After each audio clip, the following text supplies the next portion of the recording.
Welcome to Woodcraft of Dayton. My name is Tony Buran. I'm one of the instructors here at the store. And today we're going to talk about scroll saws. We're going to talk about selecting a scroll saw for yourself and how to set it up. We're also going to talk about some blade selections. And during this series we're going to talk about cutting projects and different things you can do with your scroll saw, including stack cutting and just cutting some different projects for yourself and different materials that you can use for your projects. In this session we're going to talk about cutting and making cuts on your scroll saw. It's important, again, to make sure you read and understand your manufacturer's instructions that come with your saw and you're wearing your eyeglasses. So that's what we're going to work on now, is making cuts on our saw.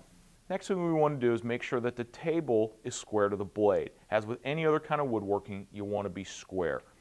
We happen to have a small square, and all you want to do is, after you've tensioned the blade, you can hear it kind of tings a little bit. You don't want it too tight, you don't want it too loose. The blade won't cut properly. So you want to make sure that the table is square to the blade. This one is. Next thing we want to do, and we happen to have a pattern that we're going to practice with first, and I would recommend this for any new scrollers. To practice this gives you straight lines and some curves. You can find this online. You can also find it in a lot of the scroll saw books available at Woodcraft.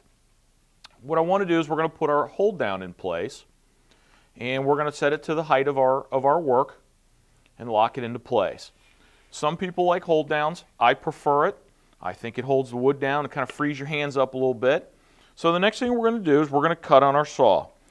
So once we get our saw set, we'll gently push the wood into the blade and allowing the blade to cut, and with a slow and smooth motion we're going to cut on the line and just push the wood into the pattern very slowly, cutting a straight line.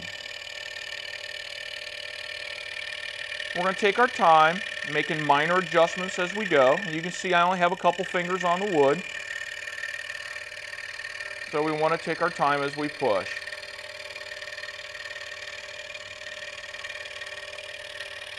Scroll sawing is not a speed event.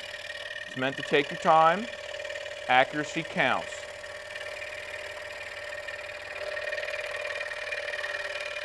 And as you can see, we've cut a nice straight line.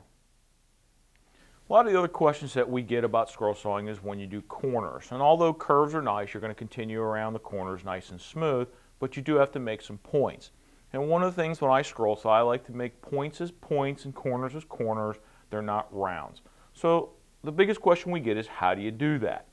Well, on our practice pieces, we're going to pretend that this is the outside of your workspace, and these are inside corners to an outside corner to an inside corner. So a lot of times what you want to do is you can come up, and there's a couple ways. With this being the scrap, you can cut through this portion of your line, you can make a loop and come back around to make a nice straight point, which is probably the easiest thing to do to keep your line straight, as long as you have the waste that you can use. When you get down to the inside corner, I like to whittle my wood away a little bit so I can get in here and turn it, and that my blade will fit in here, and the curve will allow me to make that straight point again. Let me show you what I'm talking about. So once we get into here, again, we're going to make the nice straight lines. And when we get to the corner, we're going to make a slight bend in the wood so that we can follow the straight line.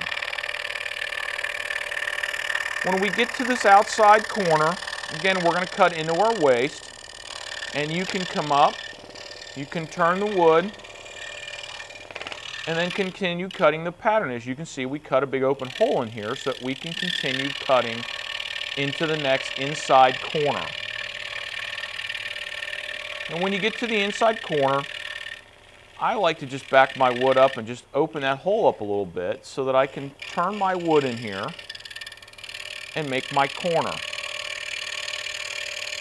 Everybody's got a little different way to do it, and we like to tell you that you can do it any way you want. Some people will also come to the corner and just rotate the wood and push back and get the corners.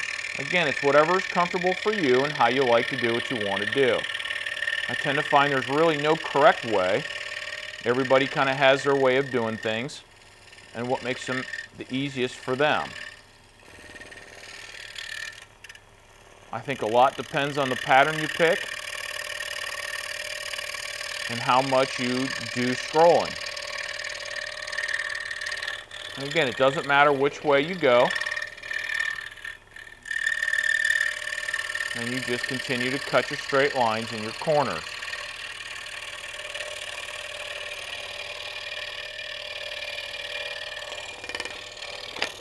And it doesn't matter if you go counterclockwise or clockwise on your corners. Some people say you want to keep the waste to the right side of the blade. That's generally what I try to do because of the way the blades are milled within the manufacturers and the way the blades cut. Again, it depends on how you have your saw set up and how you're working. And again, you can see we've cut really nice crisp points inside and outside. We appreciate you watching our demo series. We hope you got something out of this. If we can be any more help from you, we encourage you to come on down to the Woodcraft of Dayton, talk to us. We'll help you out with what we can. We'll set you up with books and equipment. We're here to help you make woodwork.